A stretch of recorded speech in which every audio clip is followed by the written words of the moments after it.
It is a story of a man who was an eyewitness to one of the most defining moments in modern history.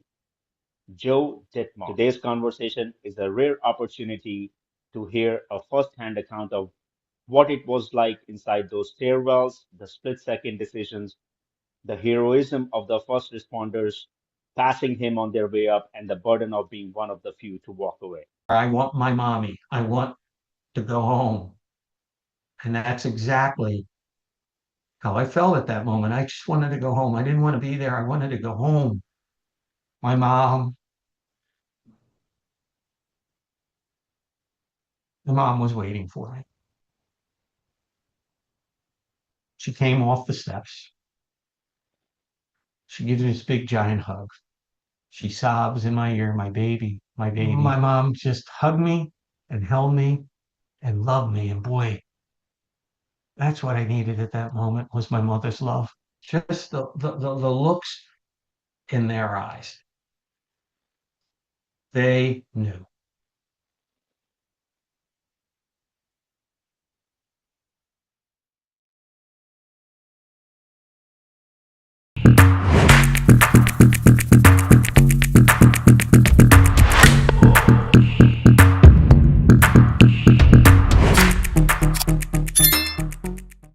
Good morning, good afternoon, and good evening to our audience across the world. This is your host, and welcome back to Sit Down with Sid podcast, where we bring people together around the world one conversation at a time. For most of us, September 11th, 2001 lives on as a moment frozen in time, as a date, a headline, a moment that changed everything. But for my guest today, it is a story of a man who was an eyewitness to one of the most defining moments in modern history. Joe Dittmar was on the 105th floor of the South Tower on the morning of September 11th. Today's conversation is a rare opportunity to hear a first-hand account of what it was like inside those stairwells, the split-second decisions, the heroism of the first responders passing him on their way up, and the burden of being one of the few to walk away. Before we begin, please be advised that this episode contains first-hand accounts of the September 11th attacks. Listener discretion is advised.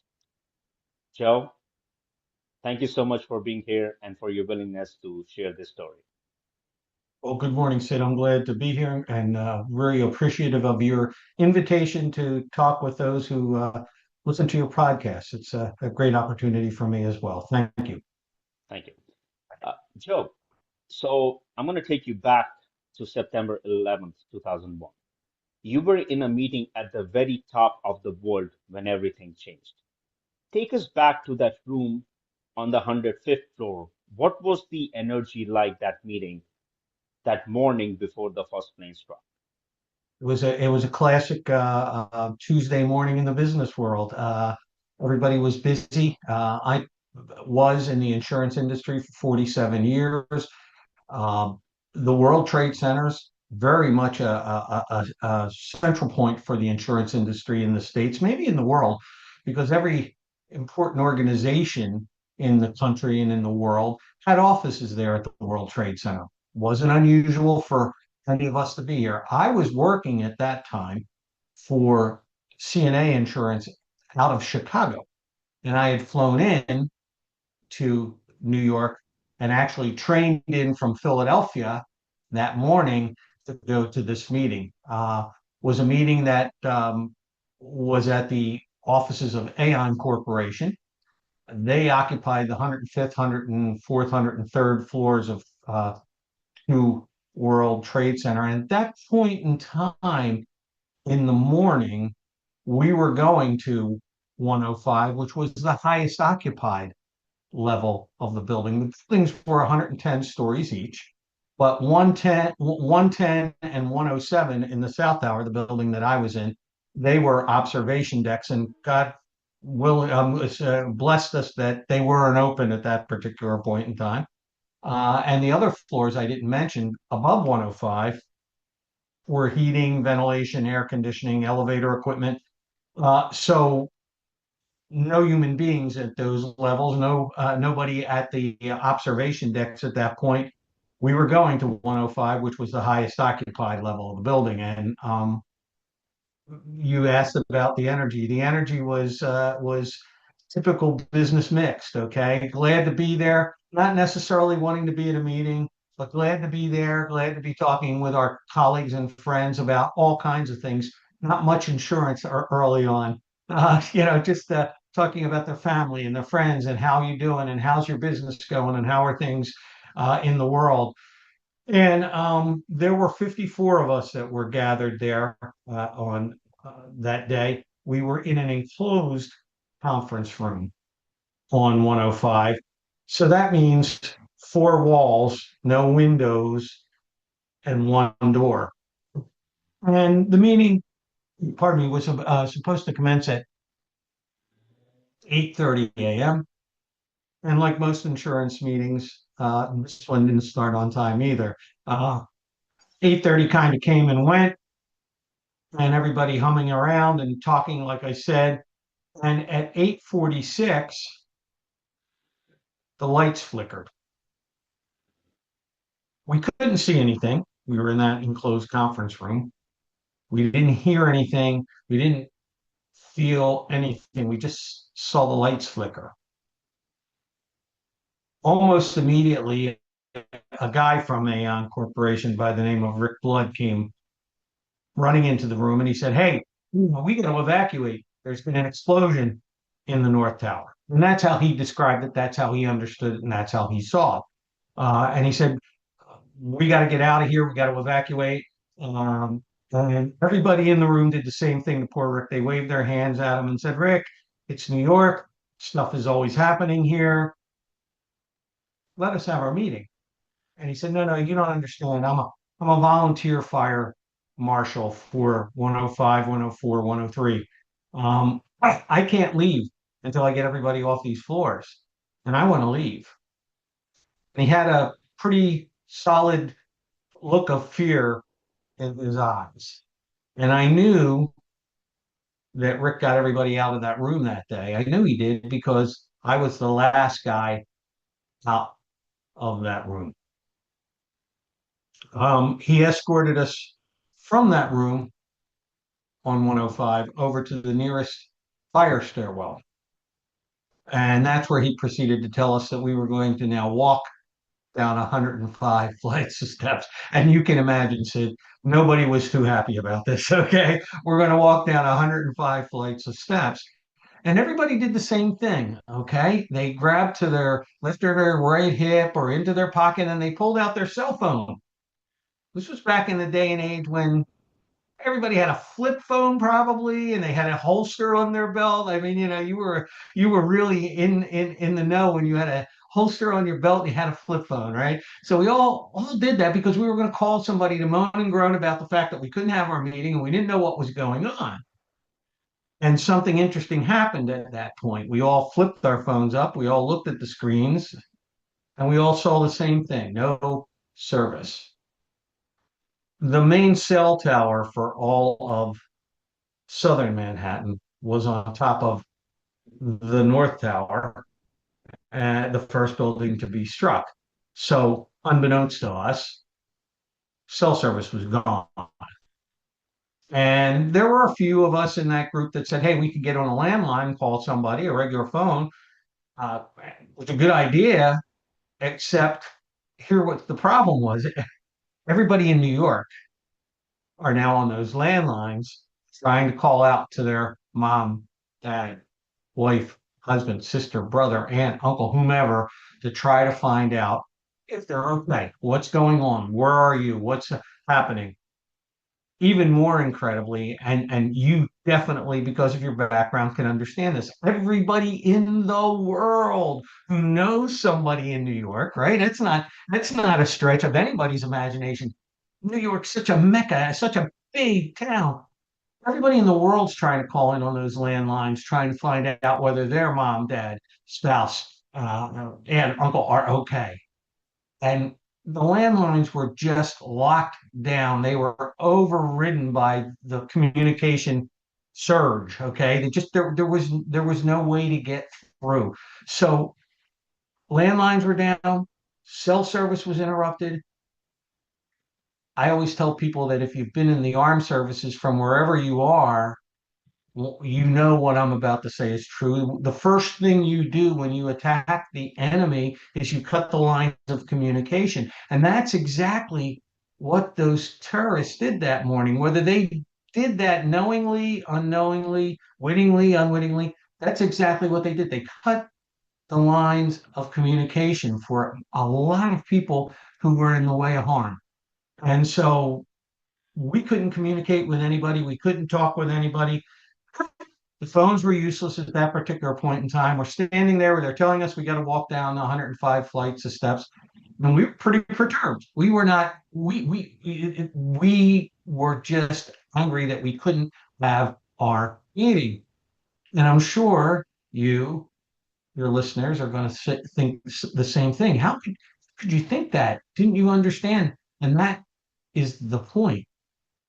We had no clue what was going on outside or inside those buildings. We had no clue. Each and every one of you were in India.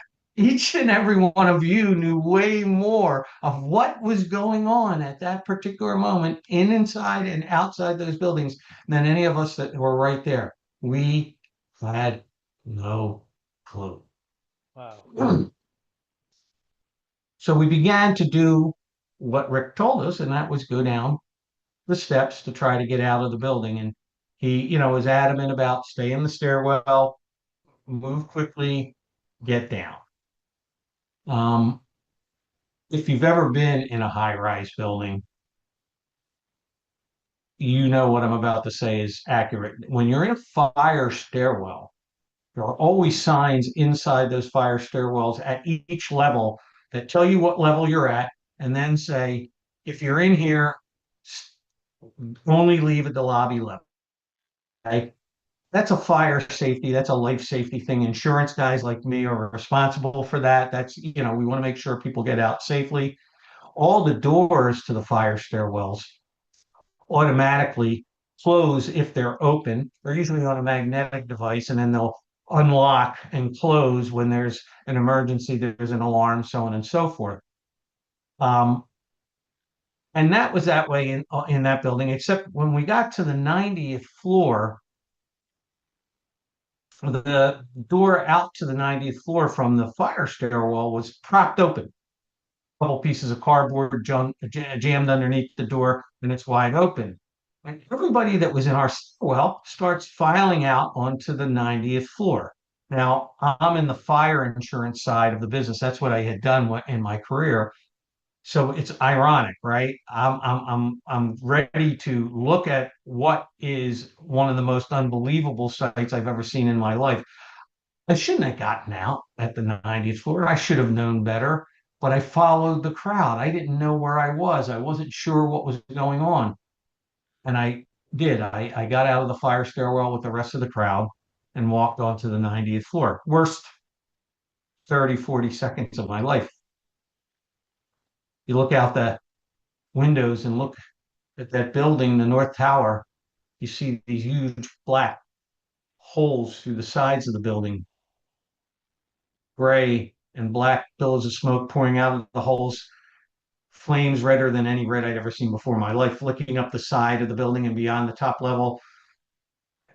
And if you remember, it was a beautiful, crystal clear September day that day, and in New York City. And as a matter of fact, on the East Coast. And I remember being able to see through that smoke, through that fire, through all of that, looking into those huge black holes, seeing pieces of the fuselage of a large plane lodged inside the other building. And I remember thinking to myself, my God, how did the pilot not see the building? How did he miss? Well, the fact was he didn't miss. He didn't miss. He did exactly what he planned on doing. And you see all of that. You see furniture, paper, people being pulled out of those black holes against their will. It was just an unbelievable, incredible, gruesome, awesome sight. And I was just so afraid. I, I had that feeling. I tell people all the time about this, and I think it's the truth. Everybody has had this feeling, whether it was yesterday or a decade ago or when you were a kid, but everybody has had that feeling where I want my mommy. I want to go home. And that's exactly how I felt at that moment. I just wanted to go home. I didn't want to be there. I wanted to go home. And I did. I turned around to leave relatively quickly. There were people on that 90th floor, and they seemed to be frozen, whether they were frozen in fear or mesmerized by what they saw. And they're screaming at the top of their lungs, and yet seemingly not able to move, frozen in fear, maybe mesmerized, like I said, by what they saw. I don't know. I knew that I wanted to get out. I wanted to leave, and I turned quickly to leave. Um, when I did, right behind me, there was a gentleman that was in the meeting with me on 105, guy by the name of Lud Picaro, beautiful human being, man that I had known for years in the business, considered him amongst my business friends. And he's behind me, and he's a huge human being, he's a former American football player. So he's this just big dude, right? And he puts his big giant hands on my shoulders and he said, "Hey, what are you going to do, Joe?" I said, "I'm getting the heck out of here. What are you going to do?" And he said, "Yeah, I think that's a good idea. But I think before I go, I'm going to go." And he pointed to the restroom that was closest to us. And that simple decision that Blood made to use the men's room, that 2.5 minute delay or so cost him his life that day. A simple decision like that. The difference between life and death, a decision to use the restroom. Doesn't seem fair. It just doesn't seem fair. But that's exactly what happened.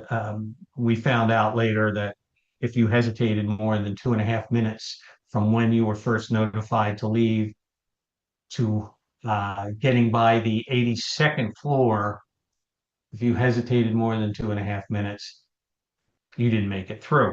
And that's Lud was one of those poor guys. For me, I had to get out, and I was determined to get out. And when I got to the top of the fire stairwell, back in to that fire stairwell where I had been, they were making an announcement over the PA system. The event has been contained to the North Tower. The South Tower is considered safe. We suggest that if you work in the South Tower, you return to your workstation. If you are a visitor, we suggest that you stay where you are until further notice. And if you feel you need to leave, please proceed with caution. Sid, a lot of people probably think to themselves, my God, how could they make that kind of announcement? Why would they say go back to your workstation or, stay where you are? But think about this. There's a woman or man in charge of building security at Two World Trade Center. They're probably down at the lobby level of the building at this point with a cop on one side and a firefighter on the other side. And they're looking back at this person and saying, you're trying to evacuate, but where are you going to put all these people? You have as many as 25,000 people in this building. You can't put them on the street. It's raining concrete and steel and bodies. What are you going to do? And I'm sure this person thought to themselves, well, wait, our elevators were working. They were going up and down. Our electricity was okay. Our ventilation system was going. Let's wait and see what's going on before we do anything too rash. It made sense because who would have thought that within 18 minutes, the same exact thing was going to happen to our building? Who would have thought that? I mean, nobody would have thought that. And again, you're dealing with a group of people who really didn't know what was going on. That probably is the part of the day for me that was the most scary. When you don't know, when you're unsure, when you have no clue of what is going on, it's not unusual to be extremely fearful. And that's how all of us felt that day. We really did.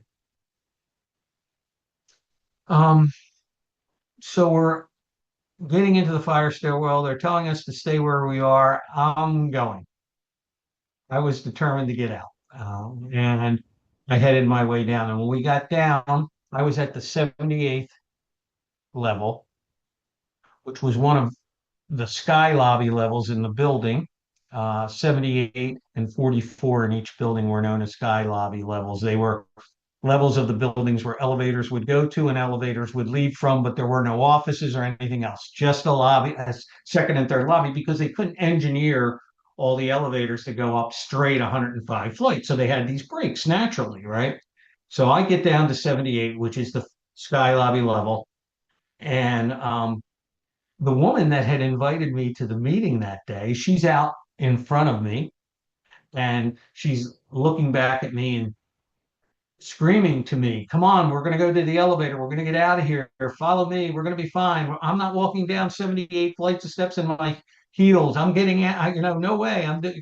So she's a very powerful person and she's calling. And I just remember thinking to myself, building, state of duress, fire. Yeah, I know it's not our building, but there's something wrong here. We should stay in the fire stairwell. And this is all going through my mind. I politely waved at poor Mary, didn't say a word, turned around, went back into the stairwell.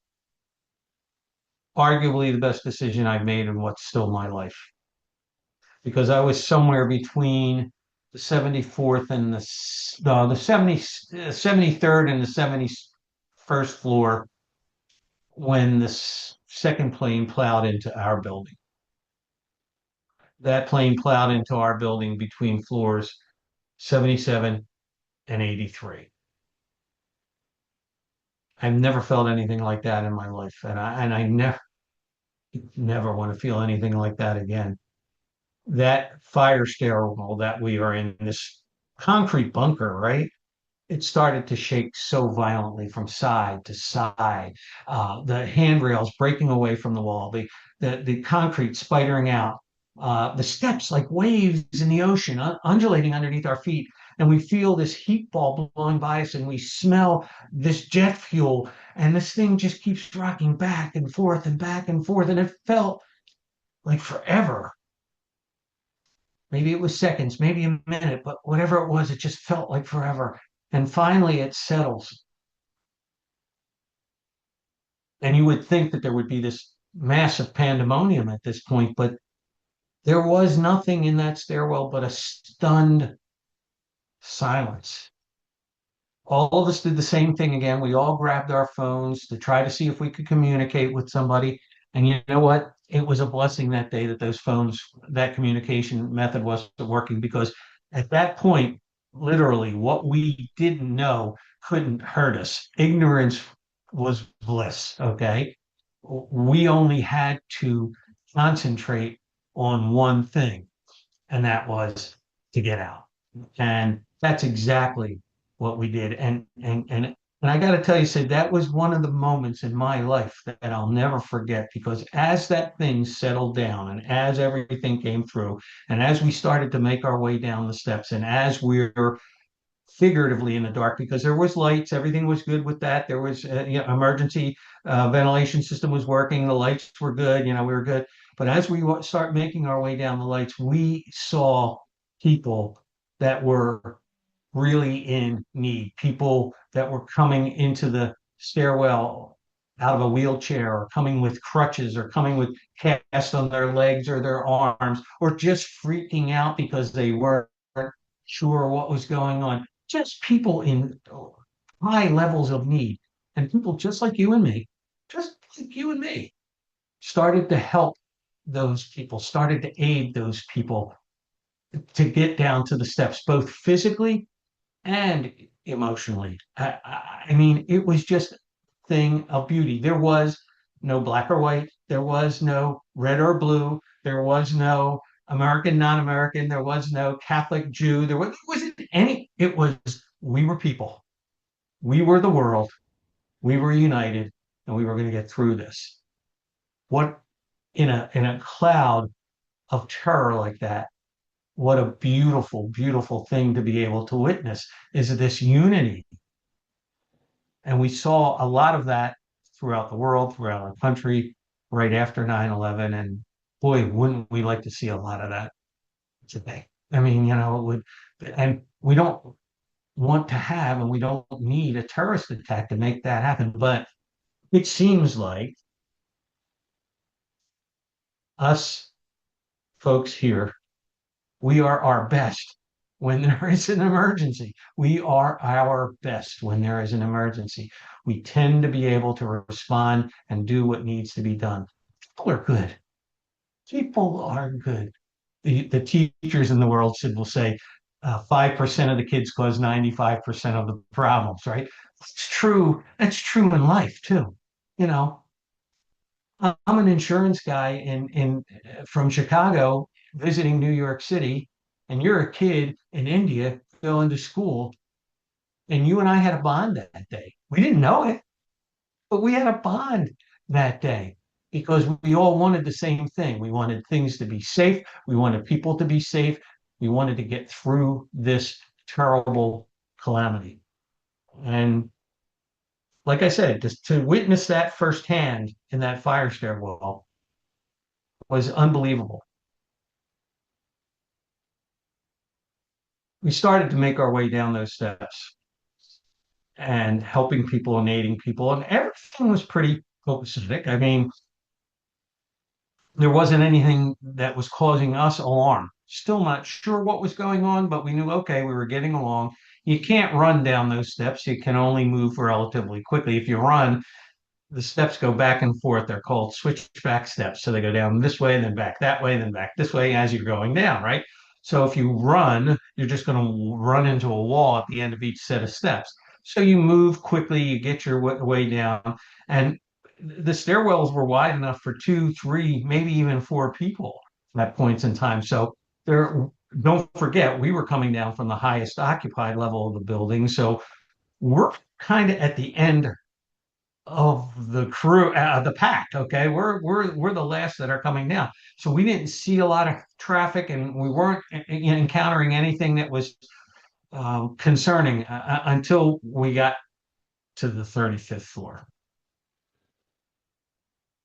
and that's the chance we had for the first time to encounter um, the cops and the firefighters and the paramedics from New York City and the Port Authority. And just the looks in their eyes told the whole story. There were no words, just the looks in their eyes. They knew.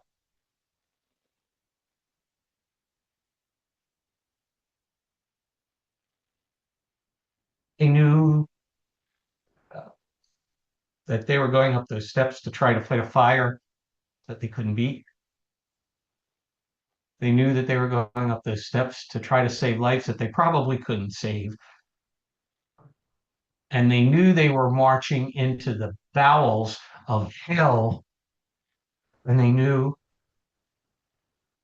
that they were going up, but they probably were never going to come back. They knew. I don't know how you can be that brave or that strong, but these people were doing what they promised to help, to protect, to serve, to save. God bless them. We continued to proceed on. Now we had people coming up as well as people going down. Things were getting a little more crowded. Things were getting a little more panicky because we wanted to get down quickly and we couldn't get down as quickly as we wanted.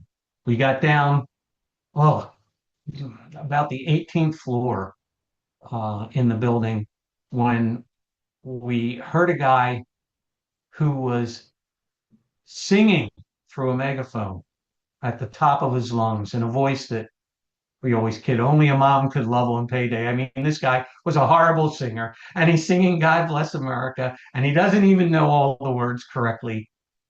But he was on the 15th floor. We heard him on 18 because he had a megaphone.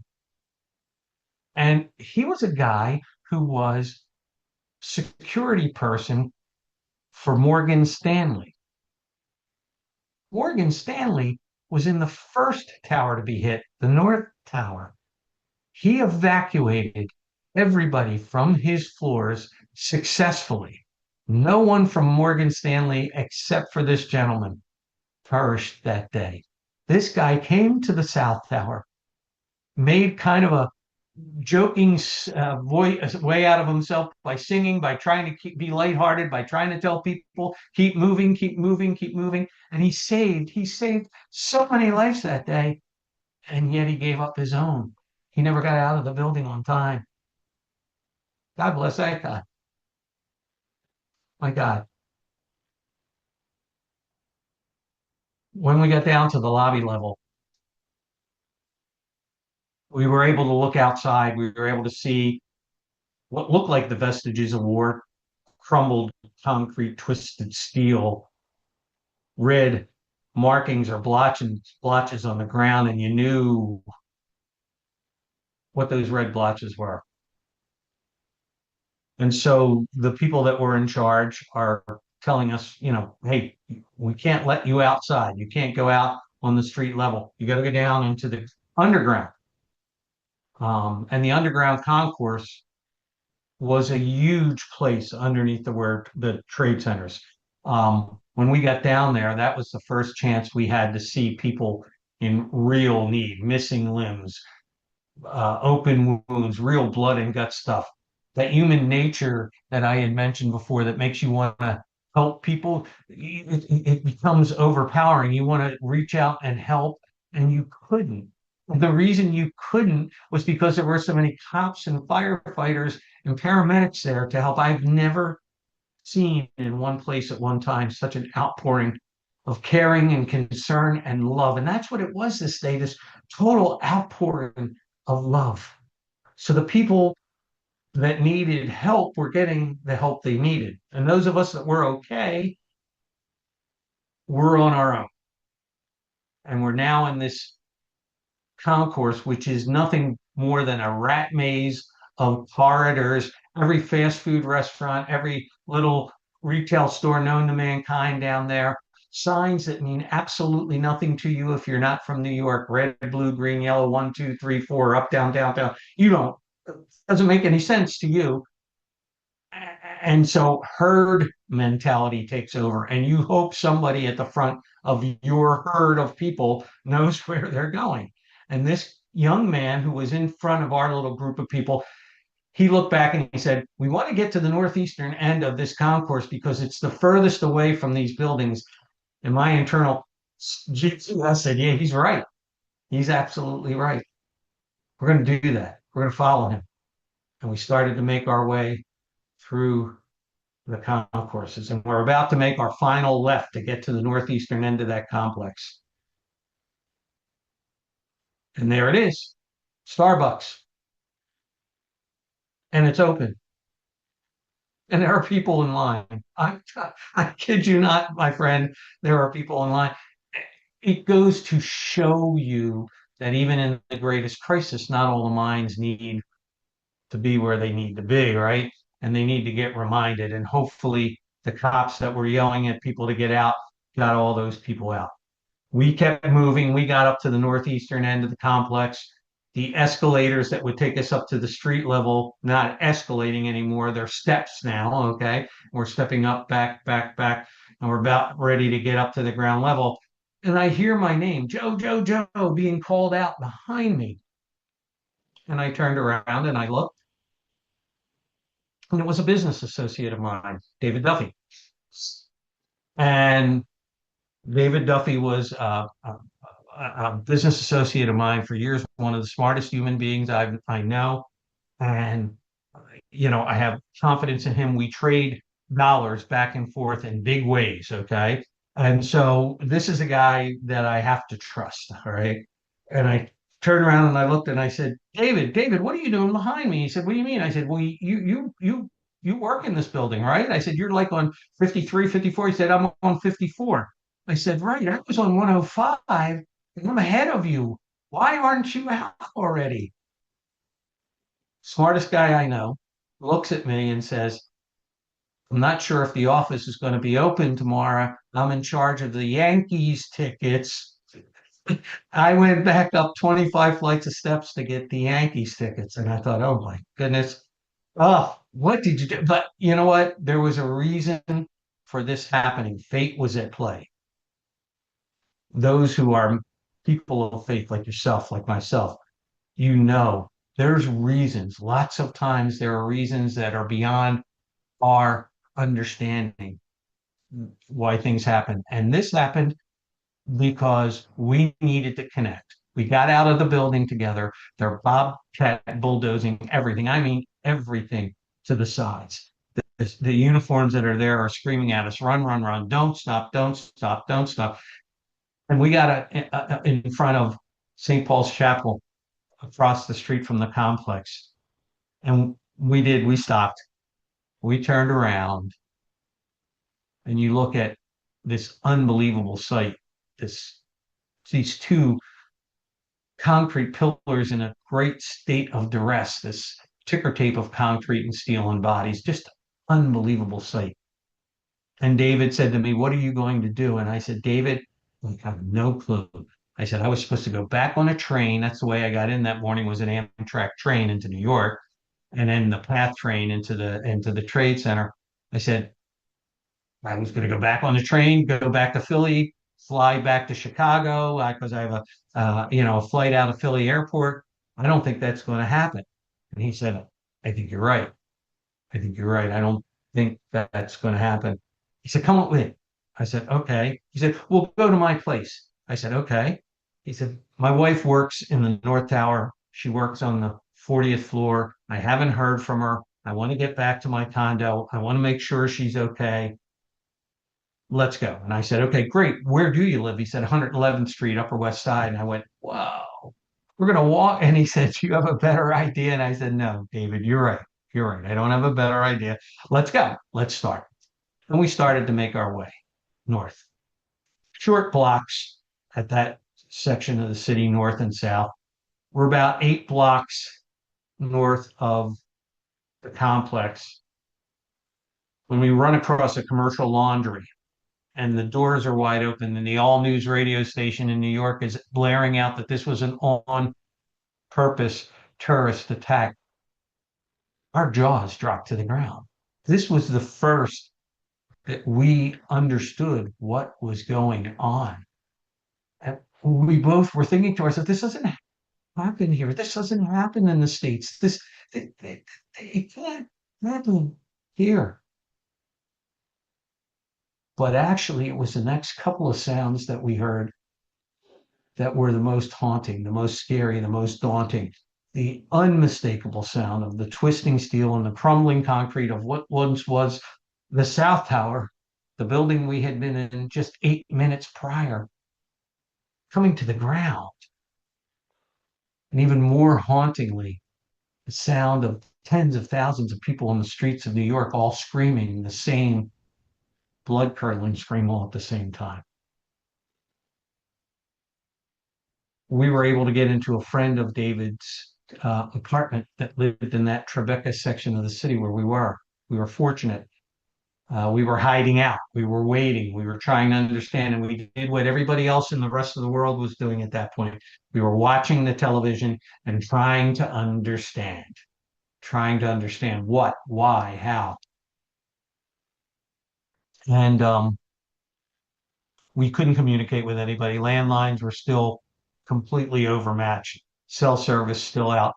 Uh, Blackberries were just new at that particular point in time. Even they weren't working. One of the gentlemen that was in Meredith's apartment with us had one of these and it wasn't working. So once again, locked out of communication. And we're about 5 hours in, waiting, wondering, watching. And the mayor of New York got onto TV And I'll never forget what he said. He looked out and felt like he was talking to us individually almost. And he said, "This has been a terrible day in New York. We're going to get through this. We're going to survive. We're going to recover." And he paused a second and he said, "And I know all of you just want to get home." No truer words were ever spoken. My goodness. He repeated it for emphasis. "I know all of you just want to get home." And if you remember those pictures, Sid, there were people walking across the George Washington Bridge to get into New Jersey, walking out the Long Island Railroad on the tracks just to get home because that's the way they knew to get home. Giuliani understood this. He understood this. And he said, "I believe we've mustered enough confidence in our uniforms and our security, and we're going to reopen the subways." Reopen the subways. My goodness, what a gutsy decision to make. And David, before he even listened to the rest of what Giuliani had to say, looked at me and said, "Come on, we're going." And I said, "Where are we going?" He said, "We're going to the subway. We're going to get up to my place. It's the best way to get there." I said, "Okay." And off we went. We didn't know, I didn't know what the next target was going to be. So I was fearful to go anywhere. Okay. But off we went. We got to the closest subway station, didn't get down the steps because it was so crowded with people wanting to get down those steps and get home. But finally, we got down. We got on a subway train. We didn't realize it was going to be an express train. We didn't care. It was heading north. It was going in the direction we wanted. And we got two stops up, which is 32nd Street, which is Penn Station, which is Amtrak, which is the way I had gotten to New York City that day. And without saying a word to each other, David and I looked at each other and said, he knew I wanted to get out of there, even if it was just back to Philly where I started my morning. Okay. He knew, he understood this. And we walked into the train station together and we found a woman from Amtrak who directed me down to a train to Philadelphia. David then, in turn, got back on the subway and headed to his home. And here you are. You get Amtrak did an unbelievable job that day, getting empty trains in from New Jersey and taking people home. Those people were very brave too because they didn't know what they were driving those trains into. They didn't know what was going to happen, but they knew that they needed to help.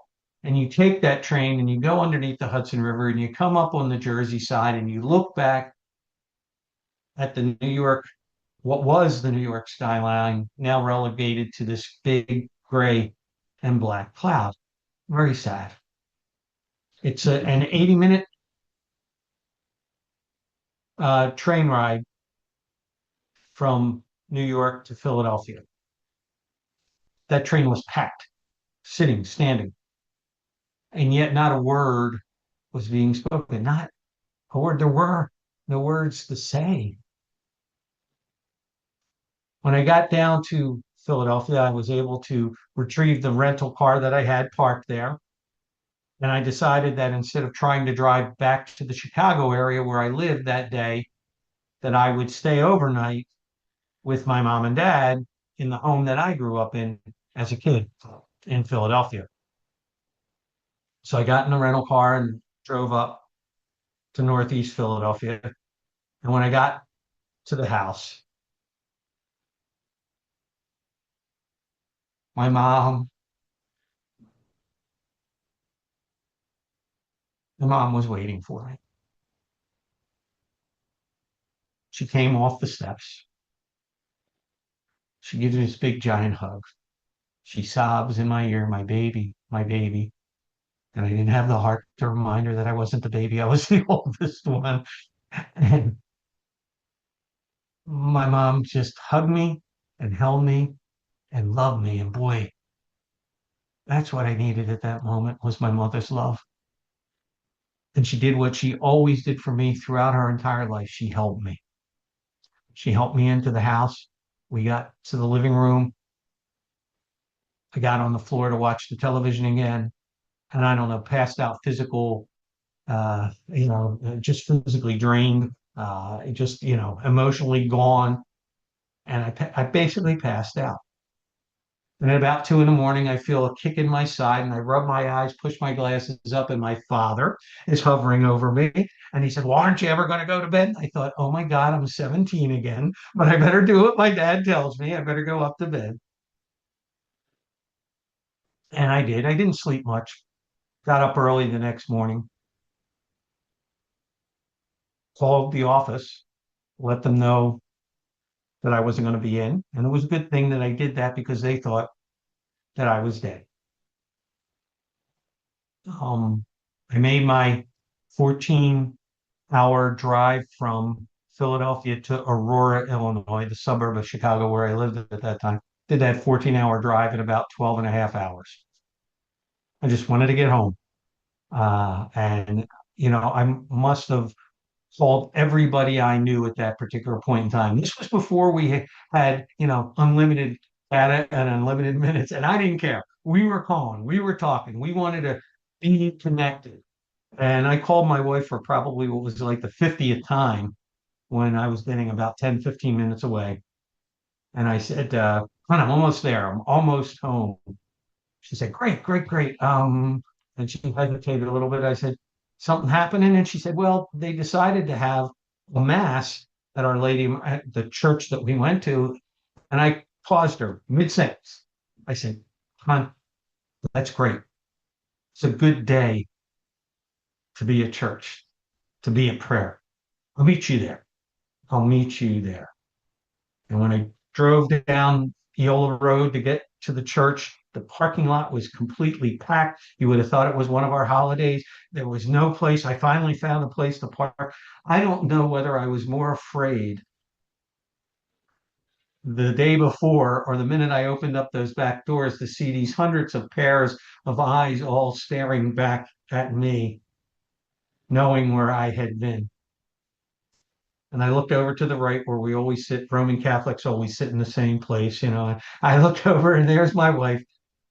There's some of my kids. And my wife, greatest human being ever, but not a demonstrative person like me. She would never be on a podcast with you. She would never want to do something like this. Okay. You would love her, but this wasn't her thing. And so that's what made it doubly unbelievable to see this non-demonstrative woman jump over the back of that church pew, run to the back of the church, and give me the greatest hug and a kiss a man could ever want. And it was at that moment, Sid, that I knew that I was home. Uh, That is my story, my friend. You let me tell it, and I appreciate you letting me tell it. no, no, of course. I mean, this is wow. I mean, I'm literally speechless, and it's touched me too, you know. So, uh, I mean, I can't even imagine. As I said, I was a kid back in India. Um, I remember watching it on TV and with my mom, my sister. I think my dad was traveling at that time. I'm like, what's going on? And then when both the towers came down, I mean, once again, we didn't have high rise back then in India, I came from New Delhi. Uh, so I came to United States 2004 for the first time, visited with my mom. Then I moved here in 2005 to do my master's, and it's been 20 years I'm here. And I remember when the new World Trade Center went up. I think every year I go there once a year. It's just that, Mhm. and when I'm at that Sky Lobby, I think which is on the 107th floor now, um, and I look down, it just gives me shivers. And I'm like, wow. Yeah. And I have seen these clips of people jumping from 104th floor, 105th floor. I came across a audio of a gentleman. I won't disclose his name, due to respect to his. He was on the phone with the 911 operator when the building collapsed under him. And it's just terrifying, and it's this one has hit me hard. And once again, New York City is my home, so I When I mean, was, Sid, when I was there on that 90th floor looking out, one of the things that I talked about were, people being pulled from the building. But as we went down further and as we got to the street level and looked up, we still saw people who were literally making the decision to jump because their decisions were to either burn or to jump. I I can't even imagine. And the bravery, the guts that it must have taken to make that decision in that moment, unbelievable. And I think I don't know what I would have done. I don't know what I would have done. But I do know for the people that jumped, they did say that most of those people that took the decision to jump were probably gone before they even hit the ground because their heart and their system couldn't take that speed and that whole pressure that they were going undergoing. So maybe it was the best thing for them to do. Just unbelievable. Wow. Uh, so now, Joe, this when you came back home, it marked the escape.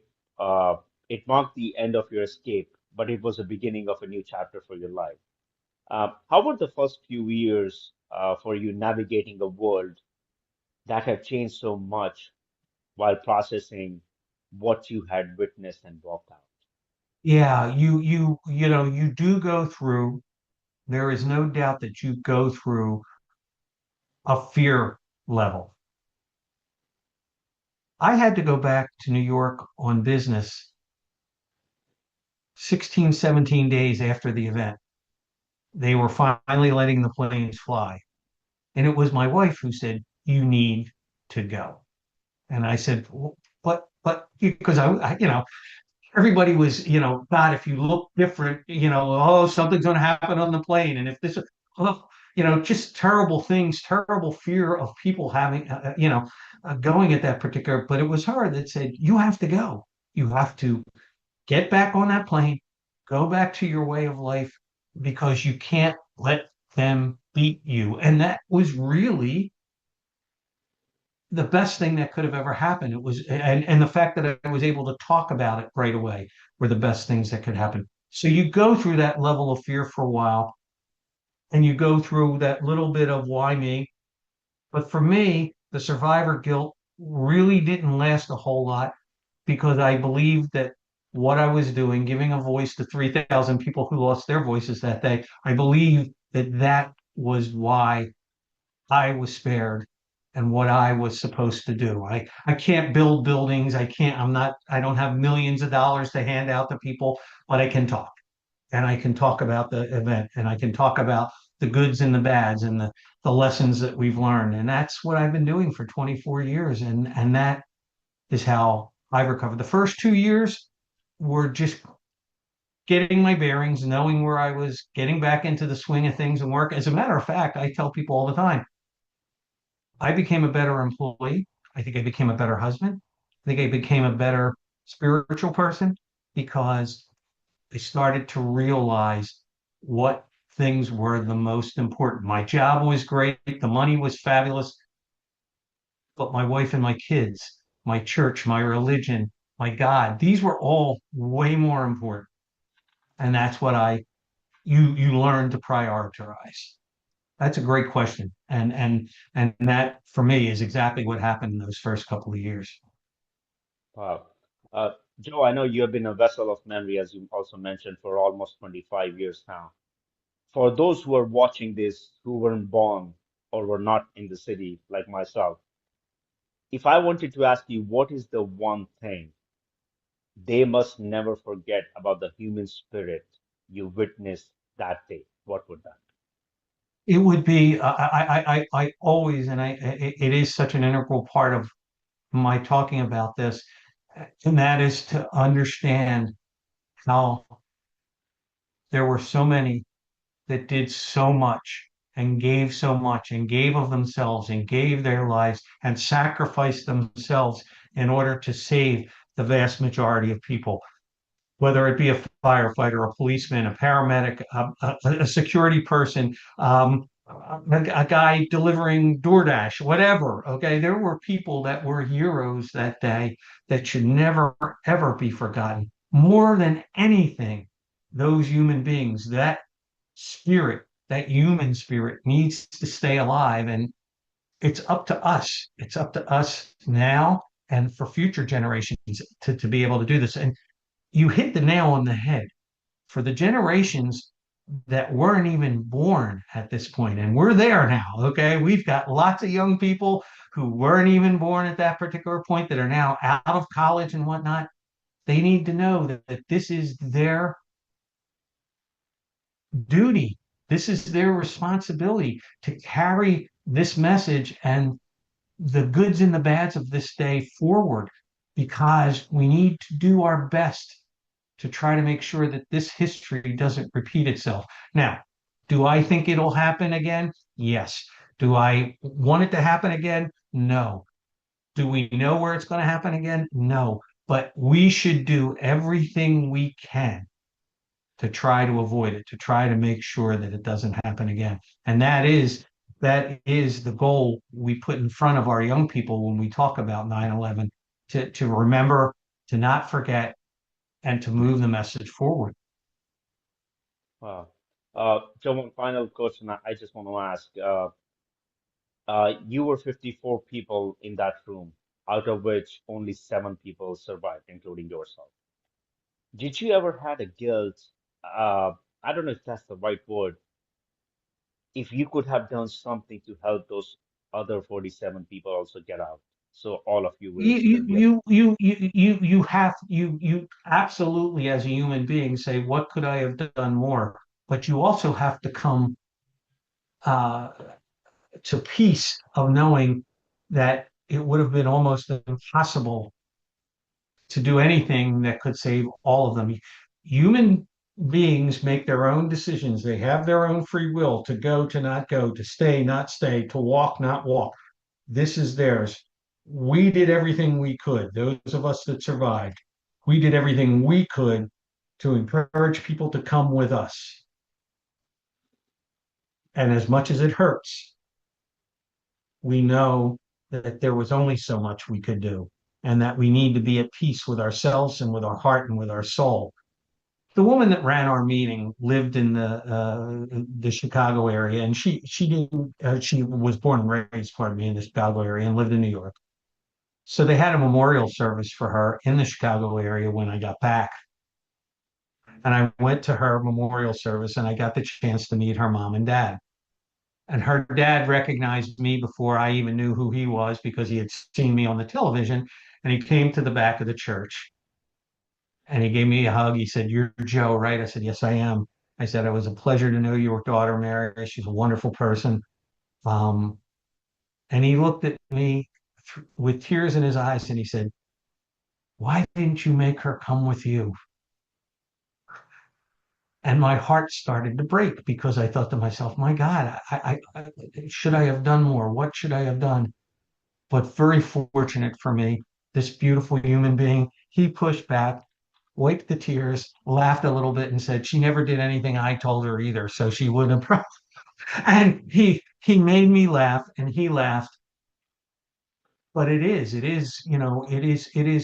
heart wrenching to know that you couldn't do something to save everybody, but you have to come to peace to know that you did everything you could to do the best that you could. Joe, uh, first of all, thank you so much for being here, for sharing your journey. Thank you for your bravery, just not on that day, but today as well, to keep these memories alive. To our audience, if Joe's story has moved you, please comment and share this episode. Every share helps ensure that we never forget the stories that define our history. Joe, I am humbled, I am grateful, and this was one of the most touching conversations I've ever had with any human being in my existence. Thank you. Sid, I appreciate that, and I appreciate you allowing me to continue the story. You're a good man and a strong man for allowing this story to continue, and I truly appreciate it. Thank you. Thank you so much, Joe, for being with us. Have a wonderful day. Thank you. Bye bye.